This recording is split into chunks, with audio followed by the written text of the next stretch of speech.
Hello friends, welcome back to M S आरीवर्क classes. या अगोदरच्या क्लासमध्ये आपण चेन स्टिच पाहिली होती गोल्डन थ्रेडमध्ये, म्हणजेच शेपमध्ये घेतली होती स्क्वेअरच्या. आता याच्या क्लासमध्ये आपण पाहणार आहोत सिल्क थ्रेडची चेन स्टिच कशा पद्धतीने करायची. ती आज आपण घेणार आहोत अगोदर तर शेपमध्ये, म्हणजे शेपच्या साईडनं. तर आता इथं मार्किंग करण्यासाठी पण घ्यायचं आहे तुम्हाला पेन्सिल वगैरे घ्यायची, त्यांना व्यवस्थित मार्किंग करायची. आता डबल असा सिल्कचा धागा घ्यायचा आणि त्या धाग्याला स्टार्टिंगची नॉट द्यायची. सुरुवातीला जी गाठ देतो आपण, 2 धागे घेतले आहेत एकत्र एकाच कलरमध्ये. तुम्ही इथं मल्टी कलरचा पण धागा घेऊ शकता. पाहू शकता 2 धागे घेतले, त्यांना आता बोटावरती रोल करून गाठ द्यायची स्टार्टिंगची गाठ दिल्याच्या नंतर हा धागा व्यवस्थित हातामध्ये टाईट पकडायचा, दोन्ही एकत्र टाईट पकडायचे आहेत. आणि थ्रेडवर्कसाठीची निडल घ्यायची. आता या थ्रेडवर्कसाठीच्या निडल घेतल्याच्या नंतर आपण आता सर्कल मार्किंग करणार आहोत. तर सर्कल मार्किंग करण्यासाठी मी इथं जरीचा जो धागा असतो आपला, त्याच धाग्याचा खालचा जो पॉईंट असतो त्याच्या साईडनं सर्कल घेतला आहे. आता सर्कल झाल्याच्या नंतर व्यवस्थित धागा पकडायचा हातामध्ये आणि याने चेन स्टिच करायला घ्यायची आहे.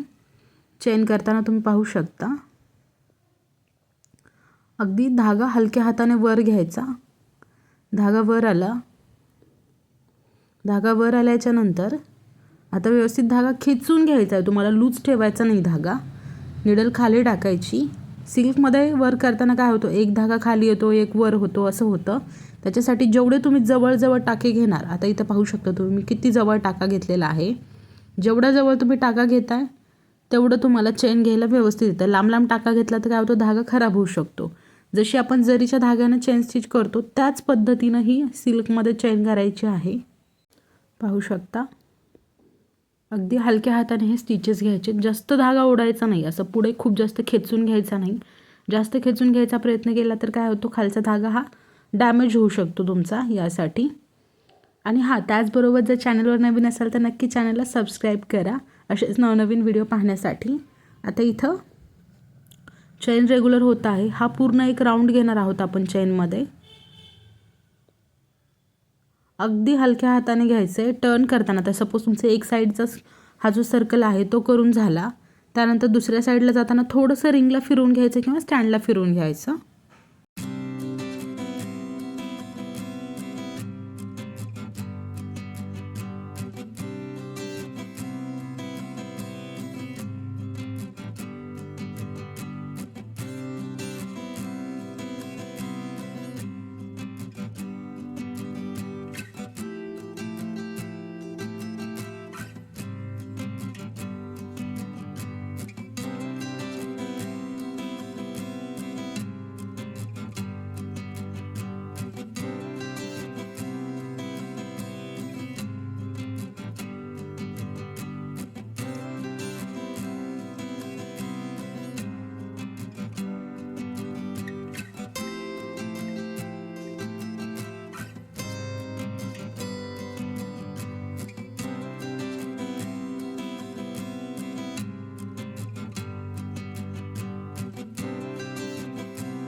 अशा पद्धतीने आता इथं कंप्लीट एक राऊंड झाला आहे. राऊंड झाल्याच्या नंतर याला शेवटची गाठ द्यायची. जशी आपण जरीमध्ये गाठ देतो त्याच पद्धतीनं गाठ द्यायची. तर करायचं काय आहे, एक तर तुम्ही याच्या आतमध्ये टाका घेऊ शकता अगदी जवळ किंवा बाहेरच्या साईडनं. आता इथं मी आतमधल्या साईडनंच जवळ अशी एक चेन खालून वर काढली. वर काढल्याच्या नंतर आतमधला जो धागा आहे तो खेचून घ्यायचा आहे. जर तुम्ही एंड नॉटचा व्हिडिओ नसेल पाहिला या अगोदरच्या ह्याच्यामध्ये क्लासमध्ये, तर तो देखील त्याची देखील लिंक मी डिस्क्रिप्शन बॉक्समध्ये देते, जाऊन नक्की चेक करा. नॉट परत एकदा पाहू.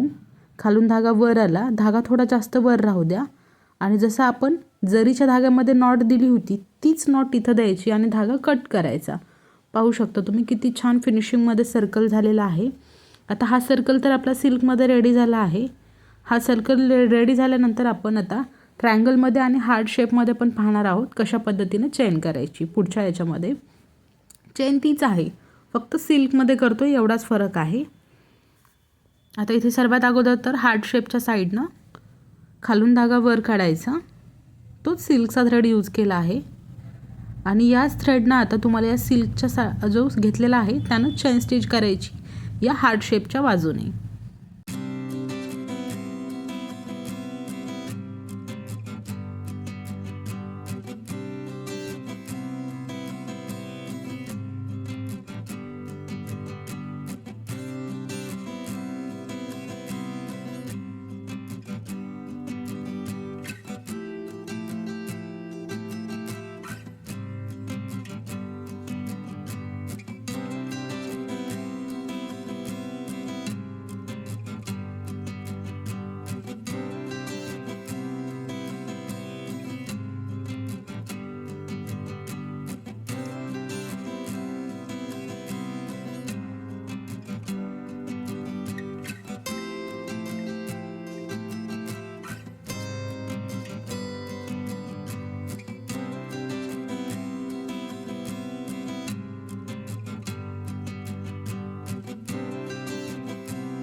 हार्ट शेपला देखील छान प्रकारे अशी चेन स्टिच झाली आहे. आता ही चेन झाल्यानंतर इथं देखील सेम तीच रेग्युलर नॉट द्यायची आणि हे जे काही आपण शेप करतोय चेन तीच आहे, फक्त हाताला तुमच्या व्यवस्थित असं वळण येईल, म्हणजे हात तुमचा प्रत्येक डायरेक्शनमध्ये जाईल याच्यासाठी आपण ही आकारामध्ये वेगवेगळ्या प्रॅक्टिस करत आहोत. आता हार्ट शेपमध्ये तर खूप छान प्रकारे चेन करून झाली. त्यानंतर येतो ट्रायंगल. आता हा जो त्रिकोण दिसतो या त्रिकोणच्या पण आतमधल्या किंवा बाहेरच्या साईडला आपण अगोदर जरीच्या धाग्यामध्ये पण पाहिलं आहे की कशा पद्धतीने करायचं. जर तो देखील व्हिडिओ नसेल पाहिलं त्याची देखील लिंक मी डिस्क्रिप्शन बॉक्समध्ये देते, जाऊन नक्की चेक करा एक वेळा. आता हार्ट शेप झाल्यानंतर हा जो ट्रायंगल आहे ट्रायंगलच्या साईडनं पण सेम याच पद्धतीनं तुम्हाला चेन स्टिच करायची आहे. अशा वेगवेगळ्या कुठल्याही आकारामध्ये करू शकता. सपोज असं नाही की तुम्ही ट्रायंगलच घेतलं पाहिजे, तुम्ही एखाद्या फ्लावरमध्ये देखील करू शकता. पहा प्रॅक्टिस याने होतं काय, तुम्ही जेवढी चेनची प्रॅक्टिस करणार तेवढं तुमच्या हाताला सवय होते धाग्याची आणि सुईची, आणि जेवढी आपल्या हाताला सवय होते तेवढं आपल्याला करायला कम्फर्टेबल राहतं. आता इथं ट्रायंगल पॉईंट पण पूर्ण असाच कंप्लीट करायचा आहे. झाल्यानंतर शेवटी गाठ द्यायची. पहा तर मग पूर्ण व्हिडिओ अजिबात स्किप करू नका.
चेन स्टिच आता इथं कंप्लीट झाली आहे. त्यानंतर रेग्युलर गाठ द्यायची. गाठ देताना कधी एक थोडा मोठा टाका घ्यायचा आणि इथं नॉट द्यायची.